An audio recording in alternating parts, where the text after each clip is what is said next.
I got it. Thanks so much. Appreciate it. So we're going to give it just a couple more minutes, see if we get some more people jumping on, and then we'll go ahead and get started. If we have a smaller crowd tonight, it'll be recorded, so we can always have access to it, Ben. So appreciate you jumping on tonight. So Jeff and Lynn are both in Cabo right now at an EXP event. They're soaking up some rays and collaborating. They're probably going to come back on fire for sure. So really excited to hear their trip when they get back. And so we might have a little smaller crowd tonight than normal, but that's okay. Material will be just as good. Hi, Mary. How are you tonight? Good. How's it going? Good. Good. Can you guys hear me okay? Yep. I am in a car. I'm not driving. My wife is driving. I'm on my way back to my home office, so running a little bit late tonight. But luckily for us, we've got Ben here tonight. Going to do some education on appraisal gap. Is that right, Ben? Yeah, that's what we've got. Seems to be the thing of the day right now. So it's a pretty decent way to think about it to kind of take some of the stress out of it. So. Yeah, it's been a very interesting market for sure. Written a lot of escalation clause with over appraisal gaps with floors and ceilings, and it's just surprising how hard it is sometimes to get a house under contract when you're really going above and beyond of what you've ever done Exactly.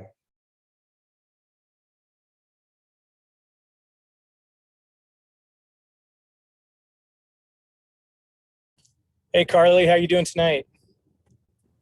Hi, how are you? Good. Good. I'm in a car. Hopefully you're not getting too much background noise, but I'll be only about 10 minutes out. So, well, we're about 7:04. Always like to give it a couple extra minutes just for people to jump on that might be running a little bit late, but we can get started, Ben, if you like. Just to kind of give a little recap, Ben and I are actually working on a transaction together right now. Just got word, thank you, Ben, that just got approved on final underwriting. That's fantastic. But the way that I wrote up that addendum, that might be a good thing to discuss too, Ben. Even though we didn't end up using an appraisal gap, the verbiage is kind of interesting in what we're doing right now. And I'm really curious of what you're seeing out there, what you're seeing. Obviously, you're seeing all the accepted offers that are coming through and what's getting done and not the ones that don't get done. So really curious on your perspective and what you're seeing is kind of the winning offers with these. Yeah, that's a good point that we have going on right now. I'm seeing the ones that do work. So that's definitely, my field of vision, but I think probably, the instructive one, because those are the ones getting accepted. But it does seem now that anything here, and not just here, it's definitely happening in other states that I originate in. It's that escalation with, a dollar amount above appraised value usually seems to be capped at whatever the offer is. So I have one right now. Appraisal came in yesterday, I think it was yesterday morning. Yeah. Just a little condo. I forget where it is now, on the west side. Only like a 220 offer accepted. Appraisal came in at 200. So that's not good. But they had that escalation clause. The buyer agreed to pay up to 10 grand over appraisal, but no more than 220. And took about a day between the agents, and they came back with an amendment to 210, and the borrower was just going to bring the extra 10. So that is exactly what I'm seeing. That seems to be working now, and even not always working because there's 10 other offers, I guess, too. Yeah, that's so true. Yeah, it's unfortunately I've been on the wrong end of too many of them already, of the ones that aren't getting accepted. But yeah, it's kind of hit or miss sometimes. You think you've got an absolute slam dunk offer that doesn't get accepted, and then other times you're a little surprised when you get one done that you maybe thought you weren't as competitive with. So yeah, it's really hard to guess. So I always tell my buyers, all we can do is put our best foot forward and offer the best we can in our situation. And if we put our best foot forward and do our best offer and we don't get it, let's make sure that our offer is in a position where we feel like we're okay not getting that offer. And you're not going back and saying, man, I wish I would have done this, or maybe if we could have done this. Let's feel really good about either getting it accepted or not accepted, either one, with a real strong offer that makes a lot of sense for us, and forget about the competition as much as possible and focus on what we want out of that offer. Yeah. Well, if I'll go ahead and lead into kind of the main thing that I wanted to show you guys today, because and then we can cover anything else later and answer whatever questions. But as far as this kind of notion goes, I'm sure you guys are feeling it on some level. After a few hits and misses, I'm sure borrowers are pretty desperate to do whatever they need to, but maybe that first time when you tell them, oh yeah, you might need to go $25,000 over the appraised value just to get this deal done, may not go, may be a shock to their system, right? So what we've got, what I'm going to show you here in a second, is basically a way to present that to a buyer in a way that hopefully softens the blow a little bit. Because ultimately what I'm going to show you here allows you to put that offer in with that type of an escalation clause and still have the borrower in the same cash to close situation and even in the same rate situation that they thought they were going to get. So it's pretty amazing on some level. To me it is anyway, but I'm on the loan side, so I like the numbers. But let me launch into this and I'll kind of start to show you what I'm talking about. Let me share screen here. Who's disabled participant screen sharing? Darn you, Jeff, or whoever's there. Sydney, can you open up the screen sharing? Is that? Yeah, give me 1 second. Thank you.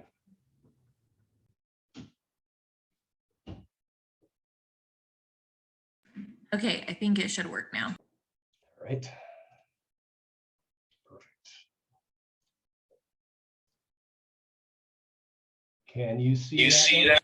Sure can. That's perfect, Ben. Okay, great. So what we have here is our total cost analysis. I'm sure probably Eric has seen these on some level with Josh in the past, but this is something we do for clients all the time.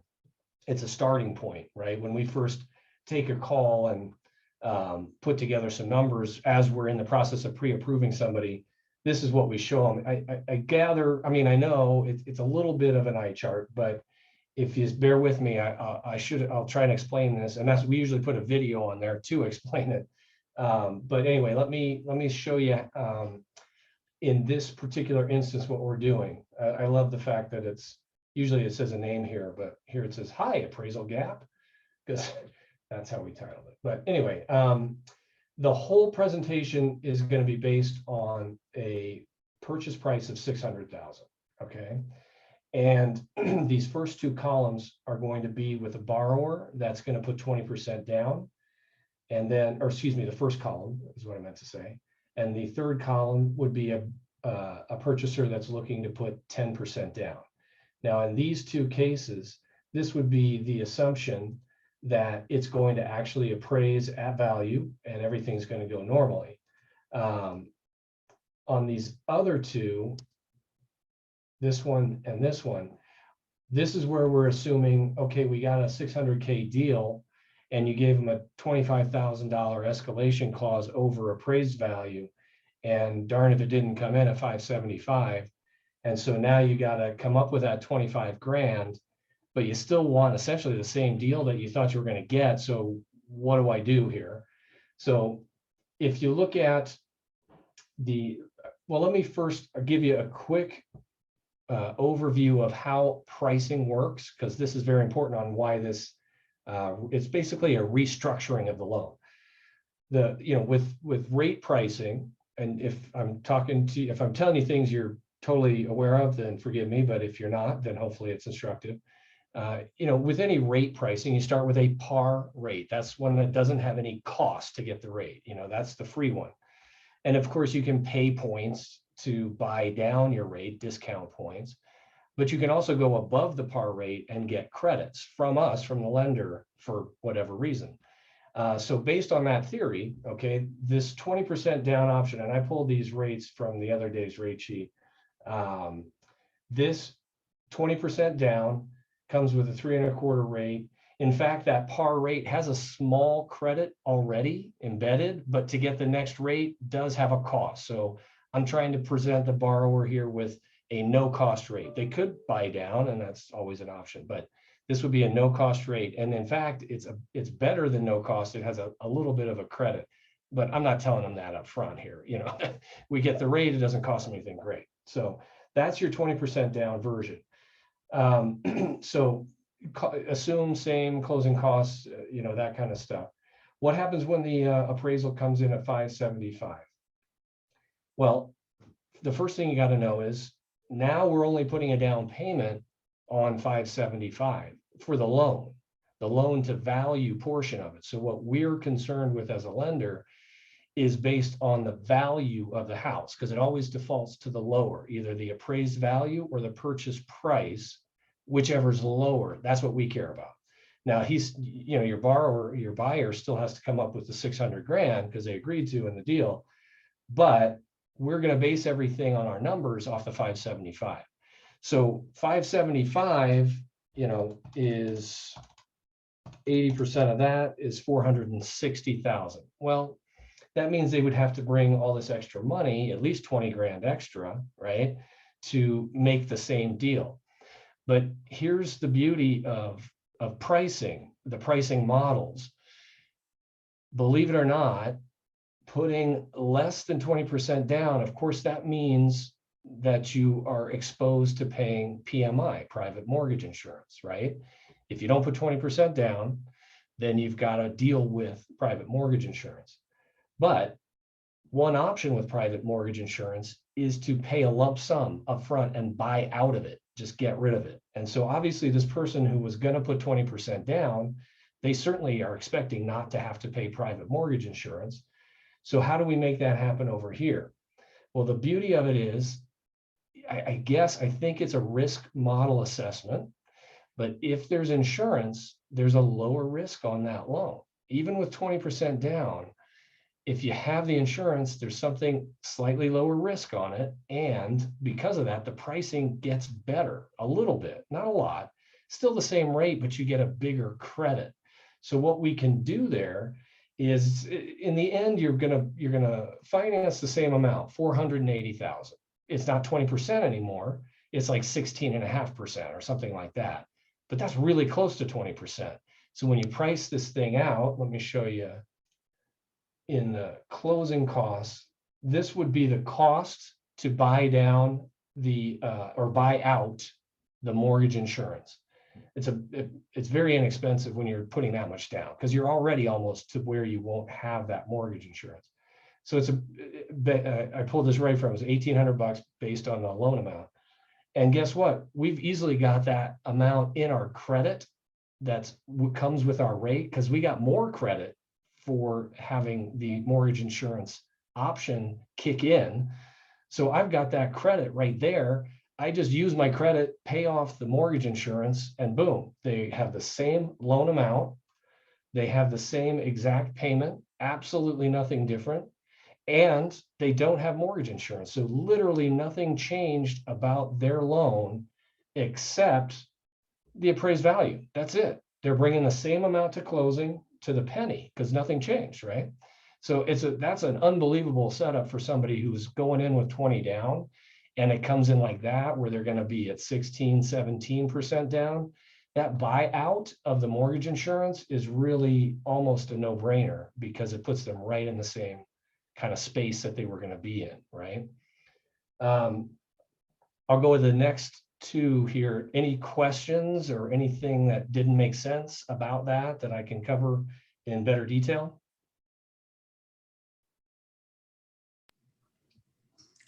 I have a question if no one else does. This is Sydney. I'm on Jeff's account. I'm his daughter. Sure. Hi, Sydney. Hey, so I've had a lender explain this to me as well, but I guess the part where I don't fully understand, maybe you could explain just a little bit more, is where does that like appraisal gap, like where does that 20 grand say, where does that go? Is that just wrapped into their down payment? Right. Yep. That's it. You got it. They still are buying for 600. So that's a given. So if you think about it, our valuation's based on 575. So we'll do the loan to value on that. So if they're bringing 575 minus 480, so that means they're putting 95,000 down. It would have been 120 on 600 grand, right? So now they're going to bring 95 to hit the same loan amount as they would have before with a higher down payment. That frees up all that other money. But of course, most of that is going to the seller for your appraisal gap coverage contingency. So yes, you just bring that to the final settlement. That money goes right to the buyer, or to the seller, excuse me. And then, but we base everything off of the 575 value. Okay, thanks for explaining it a little bit further. Does that make sense? Yes, thank you. Okay, cool. All right, so then what if they're not putting 20% down? I know a lot of people aren't, although the more you put down right now, the better, right? The other two columns here, we're looking at somebody that's maybe a 10% down buyer. And I will tell you, if somebody's a 5% down buyer or less, this is really not a strategy that's going to play out the same way. They're going to have to probably bring more money to the table. So if you've got that first time buyer that's squeaking out 3 or 5% down, they need some extra money, because this doesn't work exactly the same when you're putting that little down. But if you're putting 10% or more down, it works really almost every time and within a very narrow range. So on the 20% down, it's amazing. It's totally straight up the same deal in the end. Now with 10% down, most of our buyers, we work with a lot of doctors and medical professionals. And one of the things that they know about, quote unquote, physician home loans is that they should have the opportunity to not have private mortgage insurance. And of course, anybody can do that, but it is a sort of a feature that's sold for physician loans. And there are certain jumbo physician loans that allow for real leniency on that. So it is a thing, and they always want to ask about that and see if that makes sense. And so we have a lot of buyers that do want the no mortgage insurance option. So we're usually setting our loans up without mortgage insurance. So I have this 10% down buyer doing a no mortgage insurance loan. And of course, like I said, it depends on the rate and the cost to buy out of that. So in this case, again, because you're carrying insurance on the loan, there's some advantage in the pricing. So believe it or not, the rate for this is still going to come in at 3.25, even with just 10% down. The cost to buy down that rate is more, but I didn't use everything over here. I actually had more buy down ability than I needed to get to zero on this 20% down. So here on the 10, it's really identical pricing, 10%, 16%. It's the same thing. It doesn't really change. So I have an extra amount here to buy down the rate. So if this person is buying the house for 600 and it appraises out and everything goes according to plan, then what we have is a situation where they're looking at the buyout of costing about $3,375, but I have exactly that much credit. Now I'm using it all. That's all the credit I have. but I have enough. So I can get them that same rate, get rid of the mortgage insurance, and use my credit to pay for it. All right, so that's how that's set up. That's the way they wanted it to work. Now the appraisal comes in at 575. Okay, now what do we do? Still want to bring the same amount of cash to closing. I don't, I'm going to every resource to come up with my 67,000, 68,000, right? Gift from mom and loan from the 401k and everything I've got is here. And this is my budget, right? So how do we do this and still make it look good and not have to go try and find some more money under the mattress or whatever? So, which we can't use, by the way, just as an FYI. So what we've got here is, now this is going to put us in the sort of 5 to 10% down price range. But again, we're basing this on the 575 appraised value. So our loan to value is going to be a little different. The other difference about 5% versus 10, again, it's just the cost of buying out the private mortgage insurance continues to go up. The same rate is still available, but to get rid of the mortgage insurance, it just costs more. And it starts to get to where it's noticeably expensive. However, we still can have some credit here to work towards that. So if we go back again to the cost section, in this case, the actual cost to buy out of the mortgage insurance for the life of the loan on this 5% down is $45.57.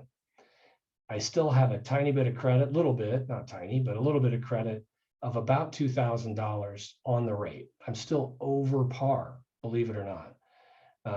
This is excellent credit, right? I'm basing this on somebody who has really good credit. When credit gets weak, some of this stuff definitely gets more challenging. But anybody who's sitting above 740 is in good shape here, and that's what I'm kind of thinking. So we have a couple grand to go towards that, but basically that leaves what, about $2,500 that the borrower's going to need to cover. But we don't want them to bring another $2,500 to the table because they're done. They don't have any more, or it's going to be really awkward to ask Aunt Sally to contribute that 25 or whatever. So we're already over 5% down on 575. And sure, it'd be nice if we could get to that 540 number and match this identically, but we didn't quite get there. But we could just make the loan amount $2,500 more. All the pricing stays the same until you get below 5% down. It's all the same.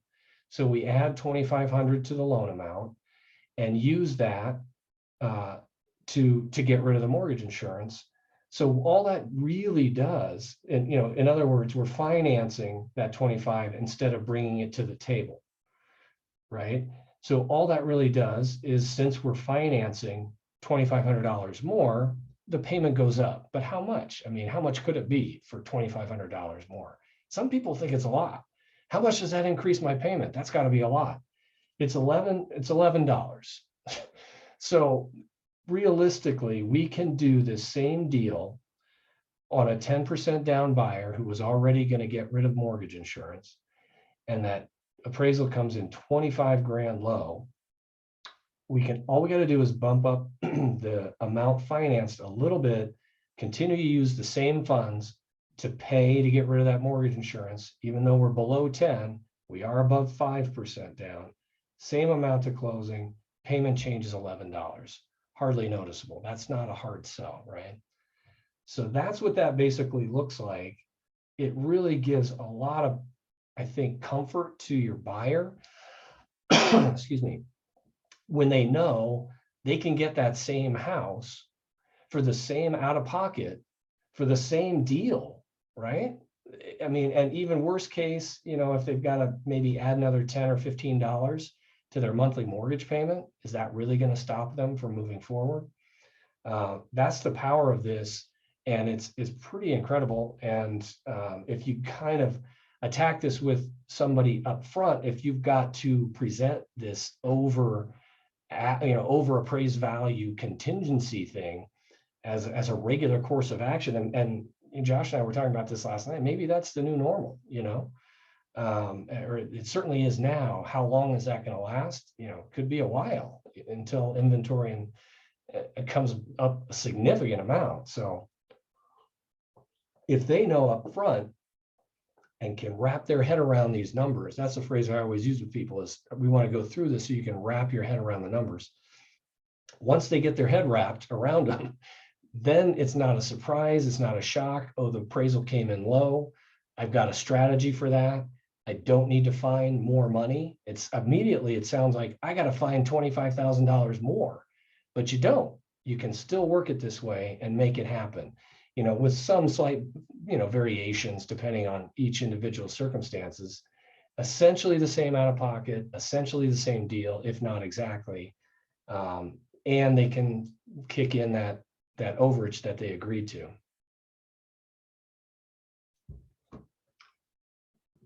So Ben, would you say kind of 10% is kind of that magical area where you can work with it, where if it's less than 10%, it becomes kind of a challenge? Right. It's really, let's see.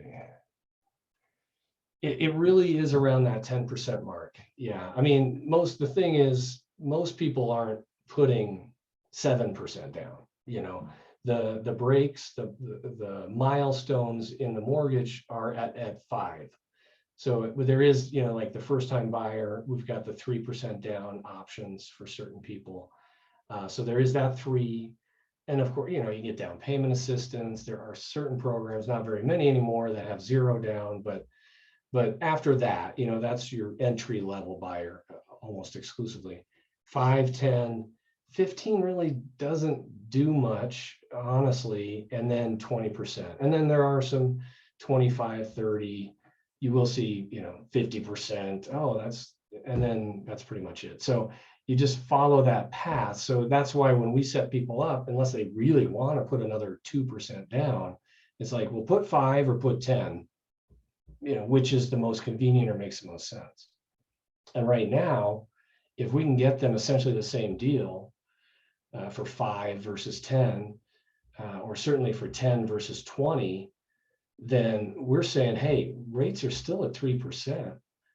Keep that other money invested somewhere else, right? I mean, I want to put 20% down. I'm adamant about my payment and this and that. Okay, you can, but why not put 10% down at 3% interest and take that other, 30 grand and put it in a investment vehicle that maybe turns 5, 6, 7, 8% return on your investment. So that's how we're counseling right now, but that's where it is. And yes, long answer, but under 10%, it gets real complicated because the numbers it's not like you can't restructure it, but they're gonna come out of pocket more.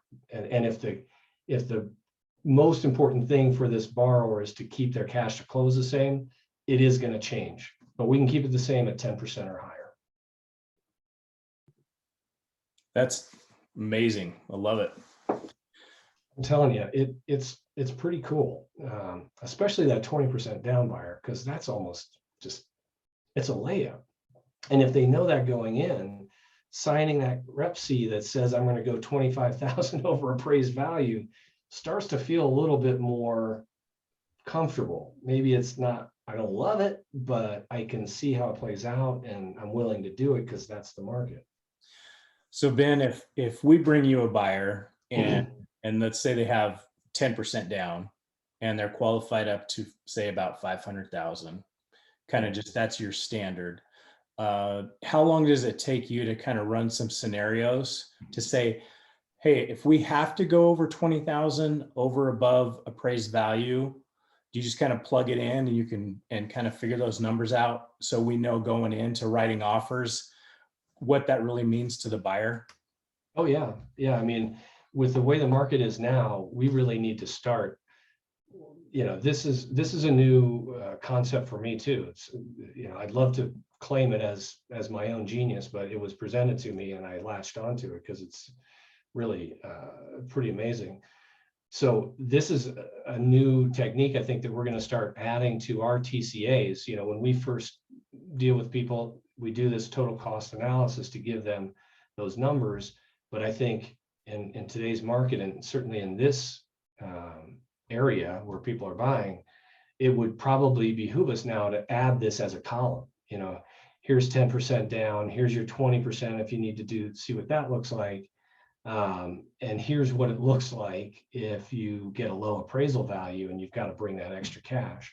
And I think that's going to be key to presenting. And we do that right up front. So somebody fills out the basic info and, we've got a presentation the next day. And if they're ready and they like it, then we move forward and pre-approve them. It's just so valuable to know that you have that in your back pocket, and for your buyer to know what that actually means if you do put an offer in that situation, because we get in those houses that we know it's going to be really competitive. There's going to be some offers over appraised value. And instead of that fear factor coming into the buyer saying, well, where am I going to come up with an extra $20,000 when I'm already allocating 10% down? Right. Just, it's overwhelming. But to have that plan going in from the beginning, this is what it'll actually mean if we do that versus how am I going to find this money? It's just a completely different mindset for that buyer. Totally. And we're, the thing you feel, I know, I get it. You're like, I'm overpaying for this house, and you probably are, but I mean, so what? You want the house, and unless you're not looking to flip the house, right? This isn't a flipper. This is somebody who's going to make it their home and live there for 5, 10, 20 years, whatever, even 5 years. Home values aren't going down. I mean, we may see some plateaus, but I mean, I'll show you that slide that Josh, I know, has shown a bunch of times about the millennials, right? So here's our homes available, right? And, we're down to 1 million barely, when right before the crash, it was 4 million. And you think, okay, well, when is this going to stop, right? Or when is things going to correct themselves? Well, it's going to be a long time before there's enough inventory. I mean, no matter how fast they build homes and how many people decide now that COVID's over, maybe they can move and they will sell their house. I think that's a reality. And I hope that will present some more inventory. I was just reading about that in Market Watch this morning. It's not getting up to even, 2 or 2.5 million anytime soon. But look at all these buyers that are hitting the market that are that prime age of first-time buyers, 33 years old. And that number is going up, little dips or whatever, but it's not my generation. We were the smaller generation, and that's past, right? It's all the millennials and post-millennials. So for the next, 10 or 15 years, by all accounts, there's going to be plenty of people looking to buy, and it's going to take a long time for that inventory to get anywhere near like oversaturating the market. So if all of that's true, why in the world would home prices go down? It just doesn't really make sense, right? Yeah, I completely agree. That inventory has to change, and it really might be the new normal that we're working with for quite a while. So if I pay $25,000 above the appraised value today, and I'm going to live there 5 years, if I'm going to live there 10 years, who cares? If I'm going to live there even 5, that value's going to exceed that and put me in a position where if I do need to sell and move, I'll still be able to, pay the commissions first, of course, and then, walk away with something, right? It wouldn't take much of appreciation over 5 years to cover that. I think Jeff always uses this example that he overpaid for his first house to 42,000 or something. Maybe it was 55. He'll have to correct me on that, but everyone was saying you're paying too much for it. You would have bought it for 100,000. It wouldn't have made any difference now because it's worth, 8 times what it was when he purchased it at that value, or 10 times. So yeah, it's a really good point. Absolutely agree. And yeah, you can't predict everything, and there will, with rates on their way up, to some degree, they're still really low though. I mean, even all the prognosticators suggesting that we might even see 4%. I mean, who wouldn't have killed for 4%, 10 years ago? And it's certainly even in the last 5 years, that would have, for the most part, been a very good rate. You can buy a lot of house with 4%, right? So potential buyers are not going to disappear, and the homes inventory of homes is going to be slow to increase. It's just not going to happen overnight. I think just, I mean, what I'm learning tonight is for 15 years, we've always talked about when we work with buyers, make sure you have your pre-approval letter, you have, your buyers are ready to go. They can finance the house. You know what price range you need to be at before you go shopping. Now it's you really want to have some additional information and some additional ammo when you're going in to write those offers. So you can actually explain to that buyer what it means to go above appraisal. What happens if it actually comes in at appraisal? After we go above appraisal, how do we write those contracts? And Jeff and I are always working on different contracts. Alex, I've worked with a lot of them with you on doing above appraisal offers and gaps and escalation clauses and all that. Wouldn't it make sense that you'd have a lender work with you that actually knows how to do all these things too, and have somebody that's understands it? And this is awesome, Ben. I mean, I love that you have some additional options for the buyers, so they're not literally coming to closing and writing a check for $25,000 Right. more than what they wanted to put down. And that's huge, having that ability and understanding going in before you write the offer. Exactly. Yeah. And I presented it all as in comparison to buyers that are looking to get rid of private mortgage insurance. And certainly if you're going from 20 to 16% or whatever, then you're definitely going to want to keep it there. But if it still works, if somebody's putting 10% down and they do have, PMI, you can still use that to buy down the rate of the PMI and still, close that gap to where your funds at settlement are the same and your payment is within a, very tight circle of what you were expecting. So it certainly works for that too. It reminds me of the class we did today at noon. We had Shauna Shirtliff, the credit queen, come in to our office and teach credit repair.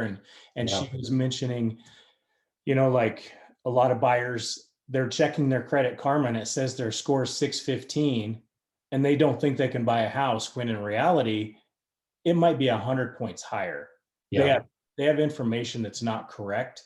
So they don't make a move and they just think that they can't buy a house. This is kind of the same situation, Ben, where some buyers are thinking, well, I'd like to buy something, but I can't put 10% down and put 20,000 additional on top of it.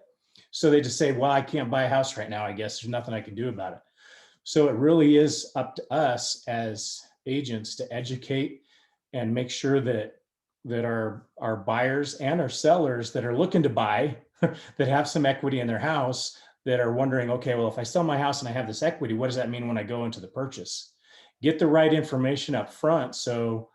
And it's our job to educate and put our buyers and sellers in front of the right people that can help them make those decisions correctly. And it's going to help them and it's going to help us by having that knowledge. Absolutely. Knowledge is power. I mean, that's my favorite cliche.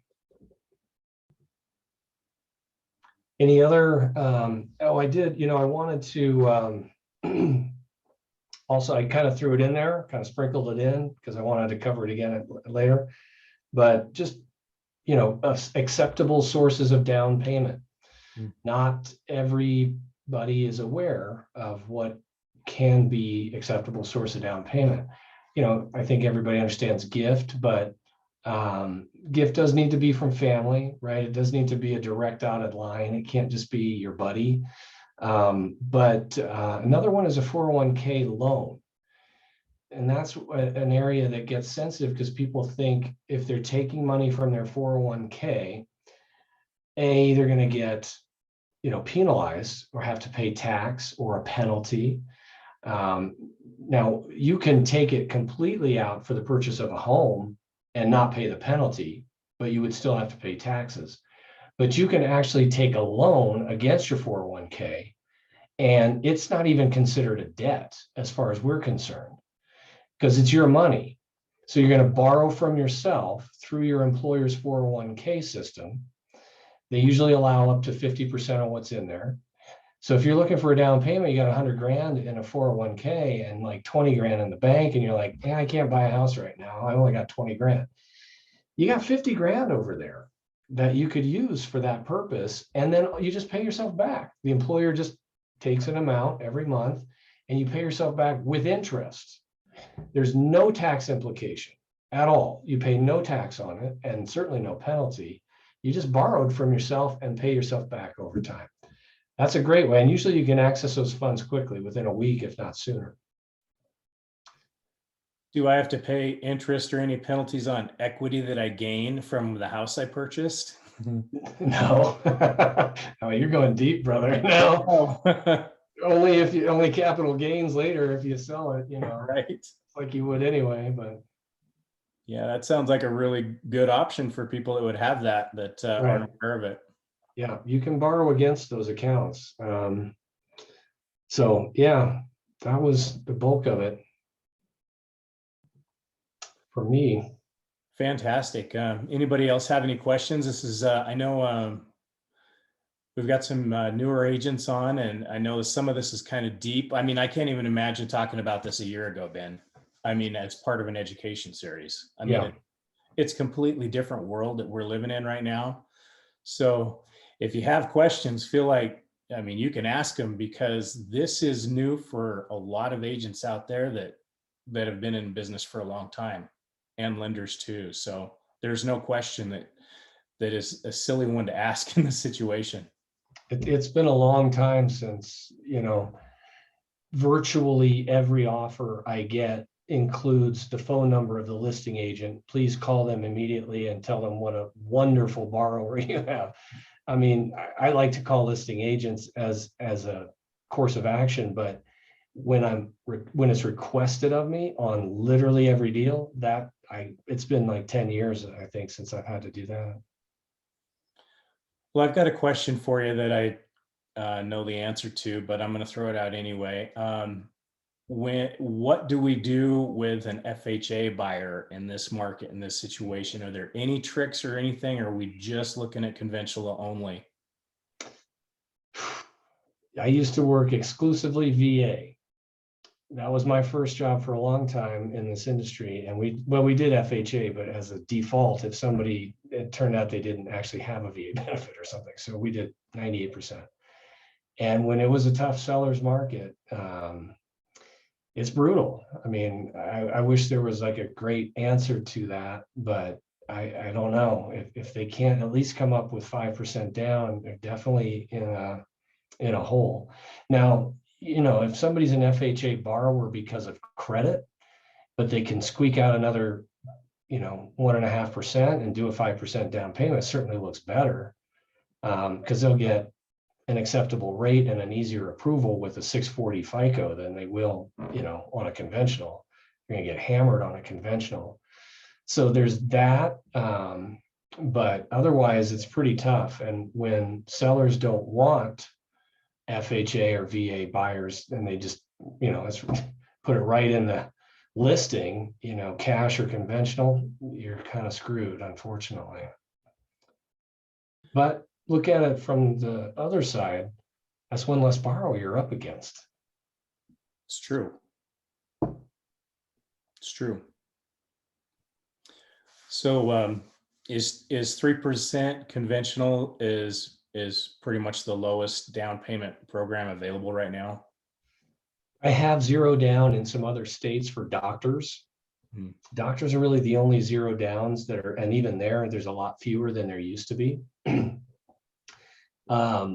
And I think they can get those offers accepted on some levels, because they just come across as a better borrower, you know, a doctor or whatever. Mhm. They're doing zero down because they just came out of residency, but they're walking into a $300,000 starting job. They just hadn't been able to save anything on a $50,000 residence salary. So those are okay. It's still not the strongest offer, you know. But other than that, it's at least 3. And you can, I mean, you can get a 3% first time buyer offer accepted, but there's a few phone calls there. There's like balloons and there's like gifts, promise of gifts, and you know, no, of course not. You can't do that. No, but yeah, we hear you. Yeah, it's tough.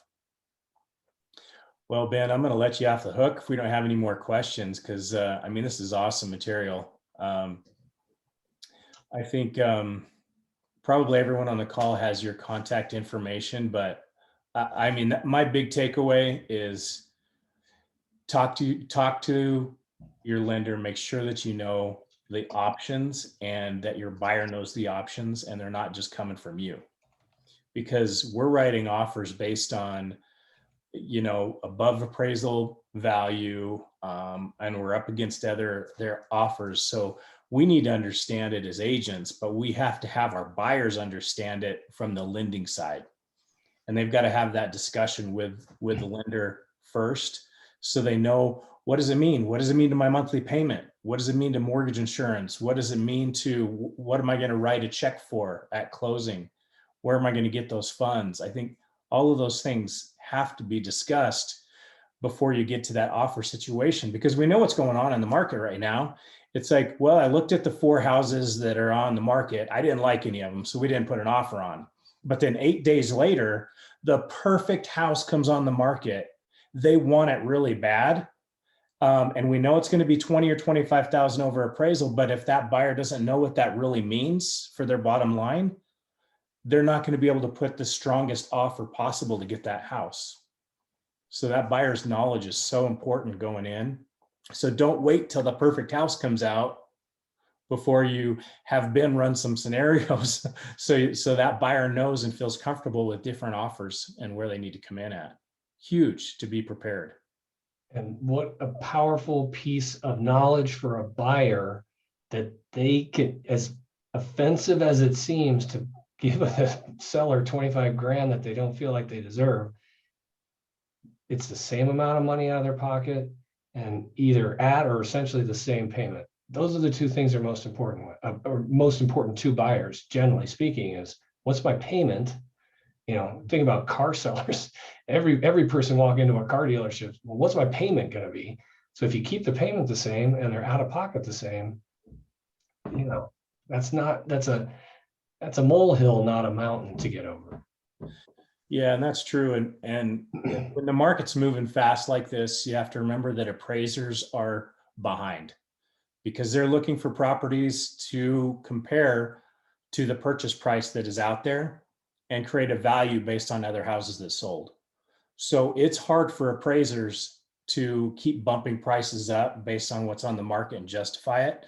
But as soon as, if you aren't the one that wins that offer and somebody else gets it, and maybe they pay 25,000 over appraisal and that house closes and it goes on the MLS, that's the new benchmark. It brings all the other properties up. So if you're waiting 3 to 6 months down the road, that looks pretty good. Probably if inventory is still low and prices are still continuing to go up, that 25,000 over appraisal was the new benchmark. Now there's houses that are getting pushed up higher than that. Now your buyers potentially have equity 6 months or 12 months down the road when they thought they were overpaying for a house. So That's so right. That's the comp for the next sale. it is the comp for the next sale. So it is the new floor. So that house becomes worth what you're paying for it to an appraisal 30 days from now. So how much is somebody really losing in value as houses hit the sold on the MLS? Especially if they're not writing a check for extra at closing. I mean, that's super powerful, Ben. I love that. Sweet. Well, thank you for hearing me out. Well, thanks for jumping on. We really appreciate you as always. Just awesome info. I knew Josh was gonna ditch me when he asked me to do this. Like he's gonna ditch. I know it. And then Yeah. 10 minutes before I got a kids thing. Yeah, right. Whatever. Yeah. Jeff's probably at home right now. He's probably not even in Cabo. Yeah. Well, I'm jealous. I was just in Cabo last month, so I know what he's expecting. No, I've seen the pictures. He's definitely in Cabo, so he's enjoying himself. Sweet. Well, thank you, Eric. Thanks, Thank you, everybody. man. Appreciate everybody for jumping on. Have a good night.